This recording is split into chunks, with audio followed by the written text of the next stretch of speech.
Isa sa paborito kong power tools ay itong palm router dahil marami itong kayang gawin. At syempre, pag may palm router ka, dapat meron ka ding router bits. So sabay itong dumating. Pinadala sa akin to ni Lotus Tools Philippines. Kaya thank you so much Lotus Philippines for sending this. So tara, samahan niyo ako. Buksan na natin tong Lotus LTP or 550X 550 watts palm router. At ito na nga, the moment of truth. Buksan na natin para makita natin kung ano-ano ba yung mga kasama sa loob ng box. At meron nga itong kasamang Lotus manual and warranty form na nakalagay sa likod. Meron din kasamang metal straight guide. Meron din itong kasamang aluminum trim guide. Meron din kasamang mga accessories tulad ng knob, wrench, dustproof board. At meron din itong free na 1-piece 6mm collet. Also, may free din itong 2 pieces carbon brush. At syempre, ang pinakapoging bida ng video na to, ang Lotus 550 watts palm router. So, tanggalin natin yung plastic. Wow, grabe, ang ganda nito. Napaka-quality ng itsura. Pati yung kulay ang ganda. Sobrang excited na ako masubukan to. Mga accessories na kasama sa loob ng box. So meron tong 2-piece wrenches, large and small, aluminum trim guide, metal straight guide, dustproof board, screw washer at wing nut, 2 pieces carbon brush, 1-piece 6mm collet, at meron din ito kasamang 1-piece color yellow knob. Paano nga ba ikabit sa router ang mga accessories? Bali itong 1-piece knob na to, dito to ikakabit sa transparent cover. Dito. Yan. Ngayon naman itong metal straight guide ang i-assemble natin. Bali kakabit lang to ng ganito. Pero bago natin makabit yan, kunin muna natin tong screw na may wing nut. Tapos ilulusot lang ang screw dito sa ilalim. Then ipapasok na to. After nyan, itong washer naman. Yan. Tapos itong wing nut. At higpitan. So bali na-adjust to, depende na lang sa project na gagawin mo. Mamaya magde-demo ko kung paano to gamitin. Itong aluminum trim guide naman, magde-demo din ako nito mamaya kung paano gamitin. At dito to kinakabit. Oops, masikip na konti, luwagan natin. Yan. Tapos higpitan. Yung adjustment din nito depende sa project na gagawin mo. Pero ngayon tatanggalin ko muna to, de-demo ko na lang mamaya kung paano gamitin. Ito naman yung free na 6mm collet. Buksan natin para magka-idea ka kung ano ba ang itsura nito. Yan, so ganito yung itsura niya. Bali ito yung nagsisilbing reducer ng mga router bits. Simple lang pero napakahalaga. Paano nga ba ang mali at tamang paglagay ng router bit? Ngayon, kunin natin tong Lotus router bit set at buksan natin. Yan. Napakaganda talaga ng Lotus router bit set na to. Napakaganda ng lagayan, pati yung cover. At yung una kong gagamitin dito ay itong flash trim bit. Ito yung lagi kong ginagamit pag nagtatabas ako ng mga Formica. Para maiwasan at hindi mabasag ang transparent cover ng palm router nyo, ay huwag ganito ang gagawin nyo. Yung maglalagay ka ng router bit na nakakabit yung transparent cover, tapos pipihitin mo ng ganito, tapos sa tama sa cover. Ganyan po yung maling way ng pagkabit ng router bit, kaya huwag nyo po gagayahin yan. Ganito naman po yung tama or proper way ng pagkabit ng router bit na dapat tanggalin muna yung transparent cover. Paliluwagan lang ng ganyan, tapos iikot lang to. Yan, tanggal na. Bali meron na nga pala tong collet na kasama sa loob. Iba pa yung free na 6mm collet kanina. Bali 2 piraso yung collet na kasama sa package. Ibalik lang natin to dito, pati ito. Tapos higpitan ng onti lang. Tapos pwede na natin i-insert itong router bit. Dito. Dapat iaangat mo ng konti yung bit kahit mga 1/8 inch lang. Huwag mong masyadong isasagad sa baba. Tapos higpitan mo ng konti yung sakto lang. At ibaba. Yan. Tapos, kunin na natin tong dalawang wrench. Yung maliit, dito ko ilalagay. Tapos, itatama ko sa table para mas malakas yung puwersa. Then, itong isang to, dito naman ilalagay. Tapos, higpitan lang ng sakto lang. Hindi dapat sobrang higpit ha. Kumbaga hand tight lang.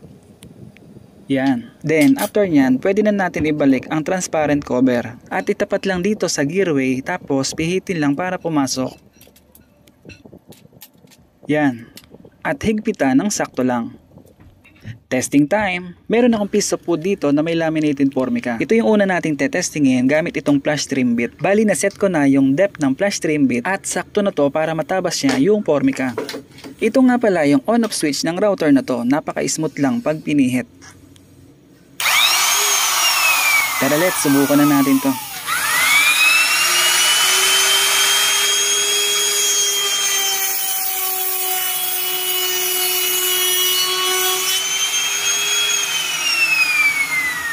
So ayan no, napaka-smooth lang niya ihagod sa Formica. Walang kahirap-hirap pagka may ganito ka. Kahit marami kang tatabasin na Formica, kayang-kaya. At ito naman yung try natin, yung kabilang side.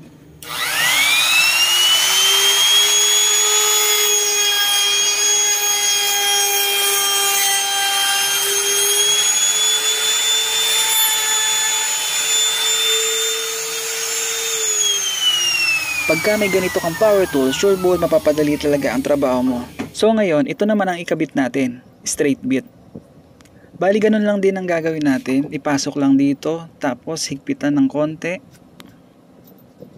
Yan. Ilagay yung small wrench dito at dito yung large. Tapos higpitan ng sakto lang. At ibalik lang yung cover. Ngayon, magbubutas tayo ng pabilog gamit itong palm router. Swak na swak sa ito lalo na kung gumagawa ka ng mga speaker box. For the specs, voltage 220 volts, rated power 550 watts, wallet and nut size 1 port, capacity 6 mm with no load speed up to 3,500 RPM.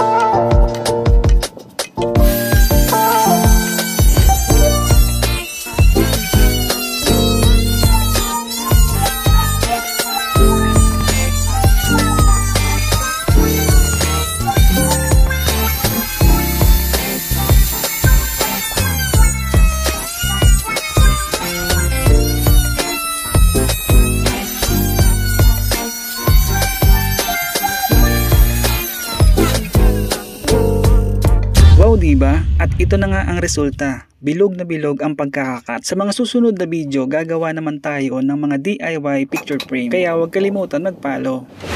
Ngayon naman ay gagawa tayo ng robe gamit itong accessories na straight guide. Ang gagawin lang natin is babaliktarin natin yung pagkakakabit. Gaya nito. Yan. Tapos ikabit lang natin itong screw, washer at wing nut. At higpitan. Yan. Tapos ikabit lang dito at higpitan.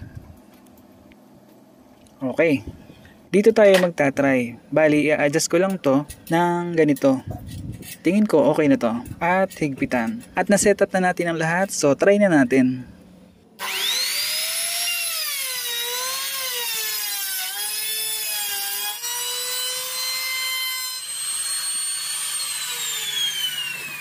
Ayan. So, ganyan lang kadali gumawa ng robe.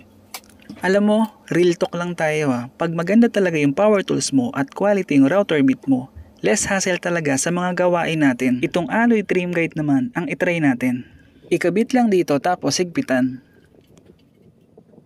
Then i-adjust dito pero luwagan muna natin ng konti para ma-adjust mo yung distance ng bearing sa blade. So yung bawat setup nito, siyempre depende yun sa gagawin mo na project. At ito yung setup na ginawa ko para sa One Up Marine.